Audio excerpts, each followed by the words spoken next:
ये कहानी है धीरू की। धीरू एक गरीब किसान था। उसकी पत्नी का नाम था मीना और उसकी 7 साल की बेटी का नाम था चंदा। धीरू था तो बहुत मेहनती, लेकिन उसकी मेहनत के अनुरूप उसे फल नहीं मिलता था। वो और उसकी पत्नी सारा दिन खेत में लगे रहते। एक दिन की बात है। माँ, अब बुला लाऊं पिताजी को? मुझे तो जोरों की भूख लगी है। हाँ हाँ, बुला ला, तेरी ही वो सुनेंगे। मैं तो कब से बुला रही हूँ, लेकिन वो है कि सुनते ही नहीं। मीना की हाँ सुनते ही चंदा भागती हुई धीरू के पास गई। बाबा, अब बस भी करो, चलो जल्दी से खाना खाने, नहीं तो मुझे भूख से चक्कर आ जाएगा और इन बैलों को भी। चक्कर? ठीक कहती हो तुम, चक्कर तो आ सकता है। चलो चलता हूँ।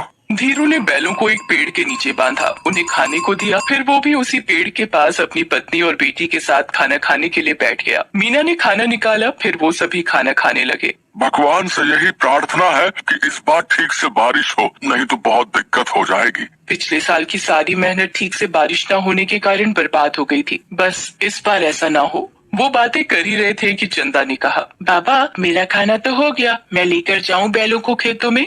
अरे नहीं नहीं, तुमसे नहीं संभलेंगे ये। अरे बाबा, ये दोनों मेरे अच्छे दोस्त हैं, मेरी बात सुनते हैं, जाने दो बाबा, जाने दो ना। नहीं, इस तरह जिद नहीं करते। बाबा आप ही बोलो ना माँ को। अब तो धीरू का भी खाना हो गया था। चल अब मैं भी चलता हूँ तेरे साथ। छत खरीदा था। बहुत उम्मीदों के साथ जब वो बीज बो रहा था तो उसे लगा कि इस बार बहुत अच्छी फसल होगी, लेकिन कम बारिश के कारण उसकी लगभग फसल बर्बाद हो गई। इस बार फिर से उसने खेतों की जुताई तो कर दी थी, लेकिन बीज और खाद खरीदने के पैसे उसके पास नहीं थे। और चारा भी क्या है हमारे पास? महाजन लाल सिंह के पास जाने के अलावा पिछली बार तो मेरे कहने थे तो काम चल गया था, लेकिन इस बार कैसे होगा सब? मुझे उसके पास जाने का बिल्कुल भी मन नहीं करता। वो बहुत ही बदमाश है। एक बार जो उससे पैसे ले लिए तो उसका ब्याज कभी खत्म ही नहीं होता। पता नहीं उसका हिसाब कौन सा है।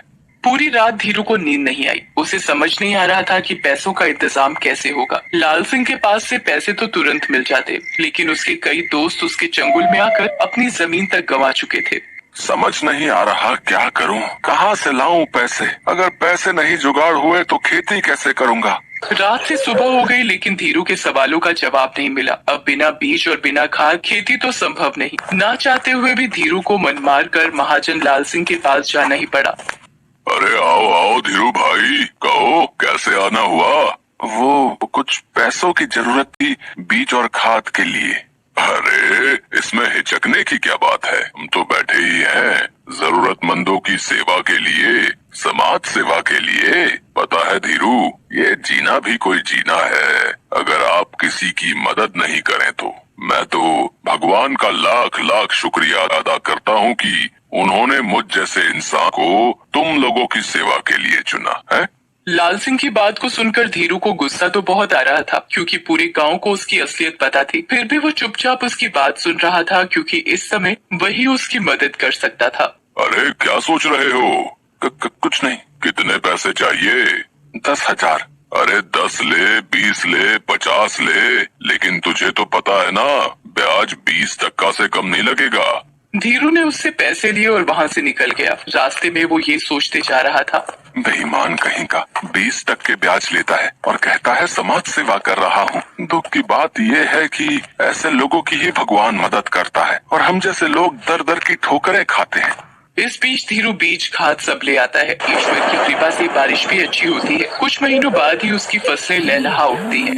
देख रही हो मीना, ये लहलहाती फसल एक किसान की जीत का यही तो प्रमाण है। भगवान ने हमारी सुन ली।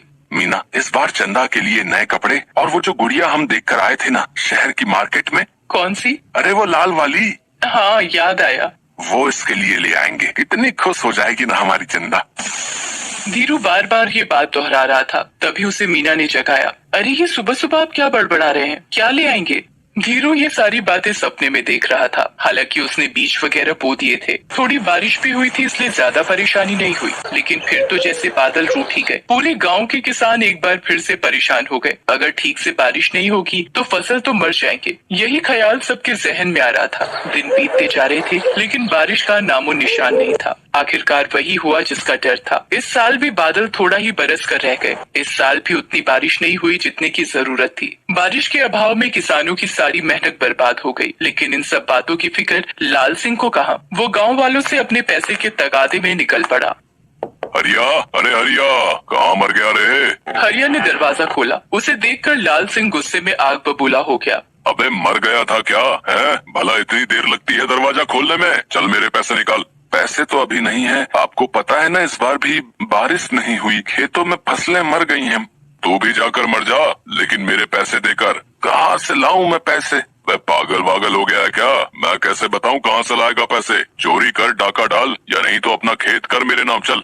लाल सिंह ने कई किसानों को उनकी जमीन पर कब्जा करने का डर दिखाया। उसके डर से हरिया और बिरजू ने गांव के ही पीपल के पेड़ से लटक कर आत्महत्या भी कर ली। उन दोनों की बेटियां चंदा की सहेली थी। अब तो चंदा के मन में भी डर समा गया था, लाल सिंह उनके भी घर आएगा, क्योंकि उनके पिता ने भी कर्ज ले रखा है। कहीं कहीं उसके पिता भी ऐसा कुछ ना कर ले। वो बेचारी बहुत डरी डरी रहने लगी थी। एक रात की बात है, सभी लोग सो रहे थे, तभी धीरू सबको सोता हुआ छोड़ बाहर निकल गया। जब वो बाहर जा रहा था तभी चंदा की नींद खुल गई। उसने इतनी रात को धीरू को घर के अकेले बाहर जाते देखा तो वो डर गई। बाबा इतनी रात को अकेले कहाँ जा रहे हैं? कहीं बाबा भी तो। चंदा ने कुछ नहीं कहा, लेकिन वो धीरू के पीछे पीछे जाने लगी। उसने देखा कि धीरू गांव के बीच वाले मैदान के पास एक पेड़ के पास जाकर रुक गया है। चंदा का दिल अब जोर जोर से धड़कने लगा था। फिर उसने देखा कि धीरू ने कुदाल निकाली, उसे जमीन पर जोर जोर से मारने लगा। चंदा को समझ नहीं आ रहा था कि उसके पिता आखिर क्या कर रहे हैं। वो भागी भागी धीरू के पास गई। पापा आप ये क्या कर रहे हैं? एक नई शुरुआत बेटा, एक नई शुरुआत। मैंने ठाना है कि मैं गांव में नहर बनाऊंगा और उसे दूसरे गांव की नदी से जोड़ूंगा। इससे क्या होगा? कल को अगर बारिश ना भी हो तो कम से कम हमारी फसलें तो नहीं मरेंगी। कल को फिर कोई किसान उस लाल सिंह के डर से आत्महत्या तो नहीं करेगा। पर पिताजी, ये कितने दिन में पूरा होगा? चाहे जितने भी दिन में पूरा हो, चाहे इसे पूरा करने में मेरी मौत भी क्यों ना हो जाए, लेकिन अब तो मेरी जिद है कि इसे पूरा करके रहूंगा। धीरू अपने काम में लगा रहा। दो नन्हे हाथ भी पूरी रात उसका साथ निभा रहे थे। वो नन्हे हाथ चंदा के थे। उधर लाल सिंह के सपने में वो दोनों किसान जिन्होंने आत्महत्या की थी वो आने लगे। कभी कभी तो वो दोनों लाल सिंह को दिन में भी दिखाई देने लगे।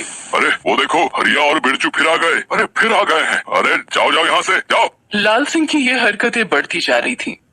फिर पता नहीं एक दिन वो अचानक कहाँ गायब हो गया। इधर धीरू अपने काम में लगा रहा। पहले तो गांव वालों ने उसे पागल समझा, लेकिन धीरे धीरे गांव वाले भी उसके साथ हो गए और सभी ने मिलकर एक असंभव काम संभव कर दिखाया। आज उसके गांव में नहर बन गई है। अब किसानों की फसलें हर